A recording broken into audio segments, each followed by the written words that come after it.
এখন গরম আছে বলে বুঝতে পারছেন না খুব একটা। দেখুন বন্ধুরা আমরা কেমন আছেন, ভালো আছেন? আজকে পিসিমণি আপনাদেরকে চকলেট কেক করে দেখাবেন। নমস্কার বন্ধুরা, কেমন আছেন সবাই? আশা করছি সকলেই ভালো আছেন। আমি স্নেহা, আমার চ্যানেল ভেজ রেসিপি উইথ স্নেহাতে আবারও একটা নতুন রেসিপিতে আপনাদের সকলকে স্বাগত জানাই। আজ আমি আপনাদের সঙ্গে শেয়ার করব চকলেট কেক।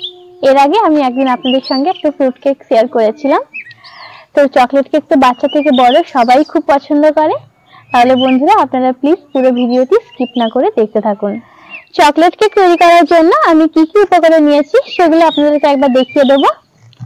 এখানে আমি চিনিটা আগে থেকে গুঁড়ো করে রেখেছি, নিয়েছি ময়দা, চকলেট কেকের প্রধান উপকরণ কোকো পাউডার সেটা নিয়েছি Amul, baking powder, baking soda, দুধ, অল্প পরিমাণে সানফ্লাওয়ার তেল, আর এখানে আমি বেশ অল্প পরিমাণে কাজু আর চেরি ফল নিয়েছি। আপনারা চাইলে আপনাদের ইচ্ছে মতো ড্রাই ফ্রুটস ইউজ করতে পারেন। তাহলে চলুন বন্ধুরা রেসিপিটা শুরু করা যাক।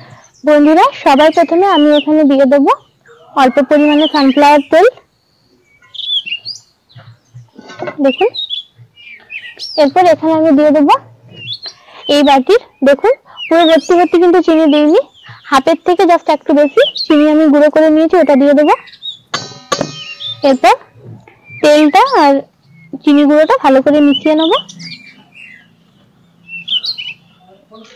সবসময় আপনারা কিন্তু তেলটা চিনিটা ভালোভাবে ফেটানোর চেষ্টা করবেন, এর ফলে কেকটা কিন্তু তত নরম হবে। যত বেশি ফাটাবেন তত বেশি কিন্তু নরম হবে। এটা ভালো করে মিশিয়ে নিলাম। এরপর এখানে আমি দিয়ে দেবো অল্প অল্প পরিমাণে দুধ। এরপর এটাকে আমি ভালো করে ফাটিয়ে নেব। দেখুন বন্ধুরা আমার তেলটা চিনিটা কিন্তু একদম ফাটিয়ে নেওয়া হয়ে গেছে। দেখুন এগুলো যখন ফুটে যাবে তার মানে দেখুন এটা কিন্তু আপনারা দেখেই বুঝতে পেরে যাবেন যে তেলটা সম্পূর্ণভাবে ফেটানো হয়ে গেছে। এরপর এখানে আমি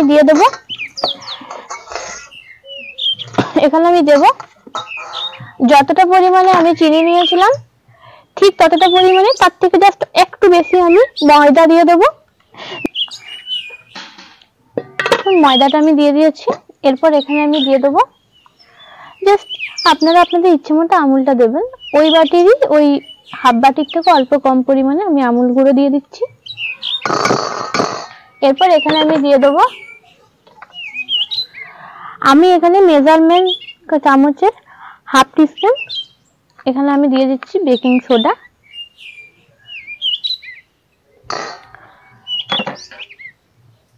একই চামচের হাফ টিস্পুন দিয়ে দেবো বেকিং পাউডার। বন্ধুরা এরপর আমি এখানে দিয়ে দেবো কোকো পাউডার।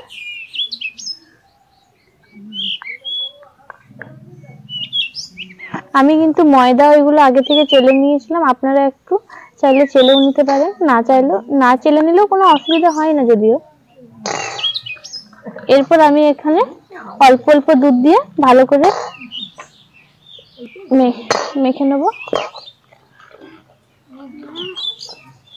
দেখুন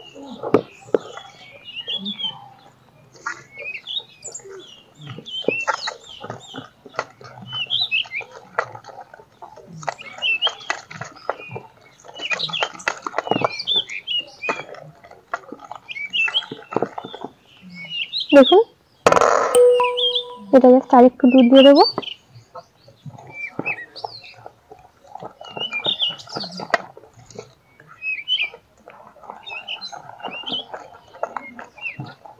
দেখুন এরকম ভাবে এটা কিন্তু একদম স্মুথলি ভাবে পড়ে আছে। দেখুন দেখুন তার মানে এটা একদম পারফেক্ট ভাবে তৈরি হয়ে গেছে। এরপর এটা আমি ঢাকা দিয়ে মিনিট 5-এর জন্য রেস্টে রেখে দেবো। তাহলে বন্ধুরা ফিরে আসছি 5 মিনিট পরে। দেখুন আমি এরকম একটা বাটি নিয়ে নিয়েছি, এটাতে আমি প্রথমে অল্প পরিমাণে একটু সাদা তেল একটু জাস্ট ব্রাশ করে নেবো, মানে হাত দিয়ে জাস্ট একটু বুলিয়ে নেবো সাদা তেল। দেখুন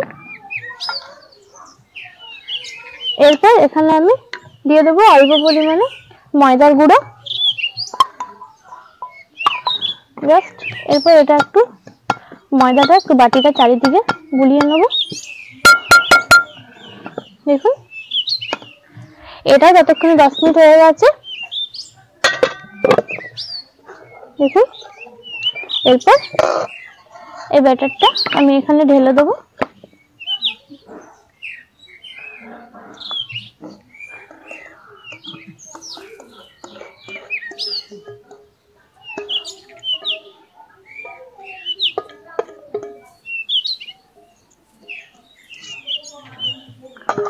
দেখুন এর উপরে আমি দিয়ে দেবো অল্প পরিমাণে চেরি ফল আর দিয়ে দেবো অল্প পরিমাণে কাজু। আমি এটা খাই না। কোনটা বাবা? এইগুলো। তাই? হ্যাঁ। ঠিক আছে, তোমাকে অন্য কিছু দেবো। দেখুন এখানে আমি অল্প পরিমাণে দিয়ে দিলাম কাজু। এরপর এটা আমি ওভেনের মধ্যে চাপিয়ে দেবো। এটা 10 মিনিটের জন্য ঢাকা দেওয়া থাকুক, আমি ততক্ষণ উনুনটা ধরে নিয়ে। দেখুন উনুনের আঁচটা কিন্তু একদমই বেশি রাখা চলবে না, না হয় কেকটা কিন্তু মিষ্টিকে লেগে যাওয়ার ভয় থাকে, মানে পুড়ে যেতে পারে। জাস্ট আমি কড়াইটা দেখুন বসিয়ে দিলাম।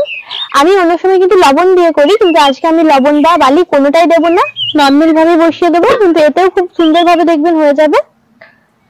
এরপর এই বাটিতে রাখা এটা আমি দিয়ে দেবো, ঢাকা দিয়ে রেখে দেবো 45 মিনিটের জন্য। তাহলে বন্ধুরা ফিরে আসছি 40 থেকে 45 মিনিট পরে। বন্ধুরা ফিরে এলাম 45 মিনিট পরে। দেখুন আমার কেকটা কিন্তু সম্পূর্ণভাবে আশা করি বেক হয়ে গেছে। দেখুন আমি একটা স্টিক নিয়ে নিয়েছি, এটা জাস্ট দেখুন এটা গায়ে কিন্তু একদম লাগেনি, তার মানে কেকটা আমার সম্পূর্ণভাবে বেক হয়ে গেছে। এরপর এটা আমি নামিয়ে নেব। দেখুন কেকটা কতটা সুন্দর ফুলেছে দেখুন। এরপর কেকটা আমি মোল্ড আউট করে নেব। বন্ধুরা আমি ছুরির সাহায্যে জাস্ট একটু ধারটা একটু জাস্ট এই ধারগুলো একটু ছুরির সাহায্যে একটু তুলে নেব। দেখুন এটা আপনারা ঠান্ডা করার পরেও কিন্তু মোল্ড আউট করতে পারেন, কিন্তু গরম গরমে মোল্ড আউট হয়ে যাবে, খারাপ হবে না। দেখুন কেকটা আমার কতটা সুন্দরভাবে বেরিয়ে গেছে, দেখুন কতটা নরম হয়েছে, খুব সফট স্পঞ্জি হয়েছে কেকটা। দেখুন দেখুন কতটা নরম হয়েছে দেখুন। এরপর বন্ধুরা আপনাদেরকে আমি কেটের পর জানাবো, মানে কেটার পর মানে কেটে নেওয়ার পর আপনাদেরকে দেখাবো কতটা স্পঞ্জি হয়েছে। বন্ধুরা দেখুন এরপর আমি কেটে দেখাচ্ছি।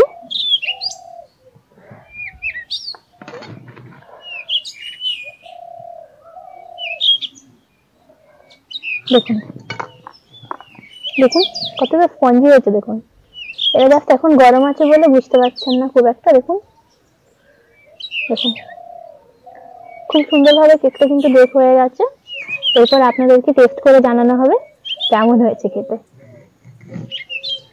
বন্ধুরা দেখুন আমি কেকটাকে কিন্তু একদম পিস পিস ভাবে ভাগ করে নিয়েছি।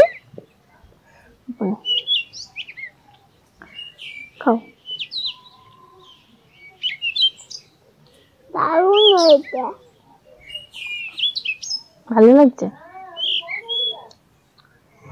বন্ধুরা আমি যেভাবে আপনাদেরকে তৈরি করে দেখালাম এইভাবে অবশ্যই বাড়িতে একবার ট্রাই করে দেখবেন, আশা করি আপনাদের খুব ভালো লাগবে।